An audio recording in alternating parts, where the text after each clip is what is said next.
take, it's Chinatown. It wasn't the airplanes. It was beauty killed the beast. And welcome back to Hi Lazaretto. You're here with one of your hosts, the gentleman. And it's Papa Smoke back again. I just want to say if you guys have watched our previous podcast, our first ever podcast, Yes. we'll be very grateful. How did you find last night's session? It was good actually. I think it went well. I felt like I have never done anything like that before, but I feel like I took it well. Yeah, as I was editing it, I kept getting caught up listening to what we were saying, so I feel like it's on the right track. But of course, if we do have any listeners, give suggestions, suggestions if you want what the kind of stuff you might want to talk about. Voice your opinions as well. We will talk about what people say as well. Yes. So anyways, since we last were on, I've been having a look at this 100 most influential movies of all time guide that you tell us to have a look. Yeah, because I've already seen it as of last episode, but you've not read any of it yet, so you had to pick your. Yeah, I had a little look through, and I just have like a scope, like you were saying before. Such a wide range of films, some great films as well. Like, some awful films. There's some awful, but there is also some great films in here. I've got to say, like, one of them being The Abyss. Have you ever seen that? Yeah? Right, who directs The Abyss? Because I'm pretty sure it's someone... James Cameron. Yeah, I thought that was the case. But honestly, that is a very good film. It's of, well, I don't know if anyone if you've seen it. It's about like, it's like an extraterrestrial kind of vibe. So I haven't seen that film, but I have of course seen Titanic and unfortunately the Avatar film. So I don't know what is it in regards to those in your opinion? Because I have never seen it before. I've heard it many times. Yeah, where would you say? Where would you say it would land? Is it better than those films? Worse? It's my favourite James Cameron film, I would have to say. Yeah, certainly. It was. It's just a very. I mean, it's an old film. It's 89. Wow. Okay. So it's one of his very first, I would say. Before Titanic as well. Then yeah, that's interesting. And I would say it's his best work. It's about like a deep sea diving crew come in contact with like a extraterrestrial kind of force, and it's like a meeting between a crew member and this extraterrestrial force, and a story that unfolds from that. But it's quite good. Wow. Yeah. I mean, you know what? That actually does sound quite interesting. I think if it's some of his first work, the work that probably got him recognition, I'd be quite interested. Yes, I mean, it's definitely. I would love to. Why is it inspirational then? What influential? Like, what has it influenced? Do you think? Has there been other films in mind? Big CG is very of James Cameron. It was a very big CGI film for the time. Well, that is true because of course he is known for his CG work. Working with the CG teams on Avatar, for example, and that being groundbreaking of the time. But yeah, that sounds interesting. So what bad ones popped out that you noticed and you were a bit... Well, there is a film that I did have a look through and I was like, to be honest, I like the film for all the reasons that it is. Right. You know, I have a bit of a taste of sometimes maybe questionable cinema. Yeah. This film, a film I would not expect to be on this list. The original 1998 Wesley Snipes Blade film. Really? Yes. Although, is it technically the first ever Marvel? Well, that is the reason why it is on. Obviously, it was like the thing from the first ever kind of Marvel, the catapult, then the Marvel, obviously, cinematic universe. But yeah, it's not a Marvel film of what you would think now. It's very gory. Mm-hmm. It's a 15s, isn't it? It's not a kids film. It's not a kids film. I don't even being 18. To be honest, I'm not sure. I mean, to be fair, again, it's got lots of violence and killing and yeah. So I think if anyone hasn't noticed by now, I'm the world's worst film student because there's 101 films I've never actually watched. Yeah. And that being obviously on that list as well, I've never seen it. I mean, you want to watch it, but it is just to take your brain out, action, kick them. Guy, half-bred, zombie, vampire hybrid that just kicks ass. Of course. I mean, I would be interested to watch it and kind of see. I enjoy it because I feel like it just holds the title because it was the first Marvel film. It by automatically means it influenced everything else. But I just don't feel that should be on there. I don't know. I mean, maybe we'll watch it. So, I guess we should talk about the film we've just finished watching then. We should, yes. Yeah. Reservoir Dogs. Reservoir Dogs. Yeah, it was the conclusion we came to on last night's show, and I'd never seen it. Believe it or not, I'd never seen Reservoir Dogs. Yeah, you hadn't. But how did you find it? Did you? What was your first? What's your first thought? I think it might be Tarantino's best film of what I've seen. Yeah. Of his work, that might be. It's good, isn't it? I'm not saying that just because I'm fresh from the boat watching it, but there's almost like I came on the Tarantino train quite late. He wasn't a household name that I grew up with. I started watching him when I went to film school because he's like the penultimate film student. Yeah. So like any student will watch his work, and I'd watched Pulp Fiction. I'd of course seen Django. Django came out then, and then of course Super 8. And you know what? Super 8 might, before I watched this film, Super 8 was my favourite Tarantino film. What was your favourite Tarantino film? Ooh, but I'm a massive Tarantino fan, so I'm not sure. Yeah. I've got like I love the corny Kill Bills, man. With the the music every time it goes like boom, boom, boom, boom, boom. See that that corny, very. I can never get away with it. That was the part. Cut someone's head off. It's a fountain of blood. It's very over the top. I like it. No, it's very like a lot of these films are like that, and I like it. Inglourious Bastards, very good. Mm-hmm. Oh yeah, no, actually, for some reason I forgot Inglourious Bastards, and that such a film. I feel like Inglourious Bastards is definitely the best film of kind of this newer generation of Tarantino. You know, his film from seeing this film now tonight and looking at Once Upon a Time in Hollywood, which was the last Tarantino film I watched. The difference between he's two very different filmmakers now. Yes. But because I've now watched Reservoir Dogs, I can now see that this is the reason why he became as big as he did.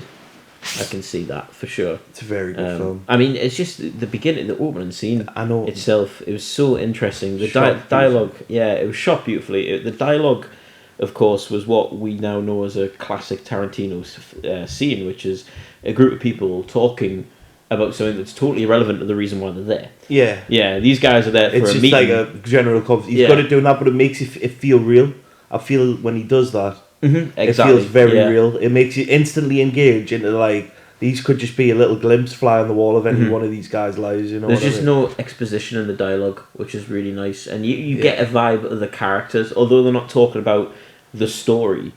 You know, they from how they're discussing how they interact with each other, and that's what was so greatly shot about it, because it was circling around the people around that table. There was moments where it was black, but you could still hear voices, and then when you come off from behind someone's shoulder, the person you would focus on would be the person it wouldn't have been them that said it, but you're watching their reaction to it. Yeah. And that to me says a lot more about character than, you know, two characters in a room talking about the story, about the plot. 100% it does. Mm-hmm. And like you say, did you expect it to go the way it did? How it No, I didn't, but do you know what's so interesting? It builds up a different film to what it portrays, but it's very well. I like that of it. Yeah, it's the story is really captivating, and the last film I'd seen that I found was quite captivating was Bad Times at the El Royale. Yes. That had a very... Because it's very like revolved around the plot that's happened. Yeah. But you don't see the plot. Like, it's all based... It's like he's very good at doing like the background stuff of a big event. It's quite... Yeah, of course, yeah. It's edited incredibly because, you know, it's not all in order. Yeah. And it's penultimately set in one room. And that's why I can see now it's in the 100, you know, most influential films, because although... Yes, that's it, yes. It's meant to be set in one place. It's inspired, you know, what films can you think of? There was a film very similar to that I still haven't seen, which I can't remember the name of it, but it was all do with a drop and it was all in a warehouse. Yeah. Mm-hmm. And it might actually had Tim Roth in from that, what was in. Yeah. By the way, Tim Roth, like that's very young, he in that. Very young. It took me a moment to realise it was Tim Roth, and I I enjoyed his performance. I like might have been my favourite one of his. The Psycho, Oh yes, Madsen. and that's it. Like even if you He haven't played- seen Tarantino films, you know the pop culture behind it. So I knew that scene was coming the moment the music Yes. you started playing that music, which is just crazy. And yeah, I just it's really nice in a way to watch that and see when he did Super 8. They're both very similar films and structure. Super 8, very good film as well, to be honest. That is. Oh no, sorry, not Super 8. The Oh. Hateful Eight. Yes, Yeah, I the knew what you Hateful meant Eight, as well. yeah. Yes, Yeah, that's you knew what I meant. exactly. Yeah, The Hateful Eight was my favourite film of Tarantino's that I had seen thus far, because I thought it was very much like a stage play, and of course it was set in one room, and its different characters are introduced throughout the film, and you get like a sighting in the background. Now, having seen Reservoir Dogs, the reason that is the superior film to me out of the two is because when I watched Super 8, I thought that was great.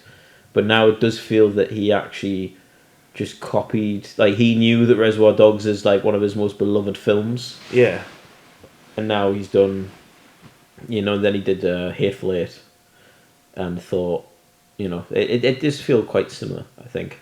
It is. It's because it's all set in the one place. Yeah. It's like a group of people Mhm. all having their own story in like one set location of a. Yeah, and It's it was fantastic. Got fantastic performances, and it's almost like Hateful Eight is kind of like a hybrid. It's like the love child of Reservoir Dogs and Django Unchained. Yes. It's like the love child of those two, I think. So what about you then? Because of course you're quite a big Tarantino fan. Where does I feel Reservoir like it Dogs is go on the very. list?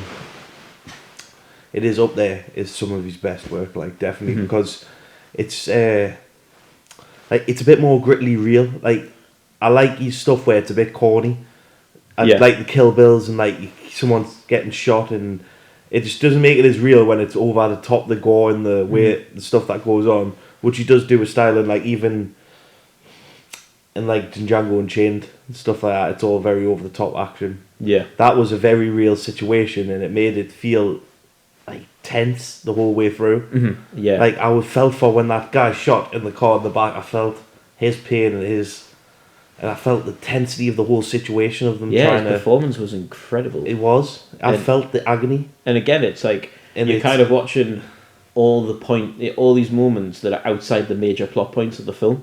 Yes. So the robbery itself, you never see. Nah, it's just the aftermath, Yeah. Mm-hmm. and it's done so well. You would think that would be boring, but it's actually a more interesting story Yeah. than maybe just a load of shooting of them robbing the bank. You was expecting that, it always, but it's good that the then took it around to show you the aftermath, because that's even a bit more interesting, because the mental state of what it's like to do something like that. Yeah. Exactly. Fantastic performances all around. Really, it's Steve Buscemi. Like that Yes. was a great role to see. Good role. And I think great actor though. Yeah, I like Steve Buscemi. And Yeah, of I course, don't think there's yeah. a lot I don't like him. it's Steve Buscemi's a strange one because he has such a very particular look. Yeah. But I quite liked, his character in that was really good. I mean, it wasn't my most favourite Tarantino performance, Yeah. but I also love the fact that you can see that this was one of the first films he did that in. Yeah. But just as an honourable mention, one of my my favourite performance of Tarantino is in From Dusk Till Dawn. Yes. I mean, I love that film as well. I love that film for, I would say all the wrong reasons, but technically it's all the right reasons because that's Yes. the reason it's made. I like how it's just a fucking. So you would think that film is just like them obviously trying to get that destination Robert, and someone, if you've never heard of that film before, Yeah. just goes fucking vampires out of nowhere, vampires everywhere. Yeah, and but my dad showed me that for the particular. My dad showed me that. Yeah. It's such a dad film. It's such a dad. Son, film. you see some vampires and you get some guns and you get a little bit of. It's definitely one of the cooler dad films, though. It is. Dad film, we've talked many times. A dad film for me is a genre that I don't necessarily But I enjoy. love dad films. That's why I love. You are the king of dad Yes, films. I am. I am too, because my dad showed us a lot of films in it. We're talking Die Hard. We're talking Yes, Rocky. yes, Yeah. all the Talking classics. Braveheart. That's a dad Exactly. film and a half. Yeah, it's fair. I think. Yeah. I mean, do you think it's too big of me to say that Tarantino's work might be my favorite? This film might be my favorite Tarantino Well, film. what films have you seen of Tarantino? Well, I think I've seen this. I've seen Django Unchanged, Pulp Fiction, Inglourious Bastards. Yeah. I've seen one of the Kill Bills. And Hateful Eight, and Once Upon a Time in Hollywood. I mean, Once Upon a Time in Hollywood, how did you find that film? Because that's quite a recent film. I liked it, you know. Is it up there? It's quite... You expect a lot to happen, but I quite like the story. Mm-hmm. And I like the performances. Brad Pitt's character is quality. He did deserve best actor that year. Best supporting actor that year. Yeah, I think he did, definitely.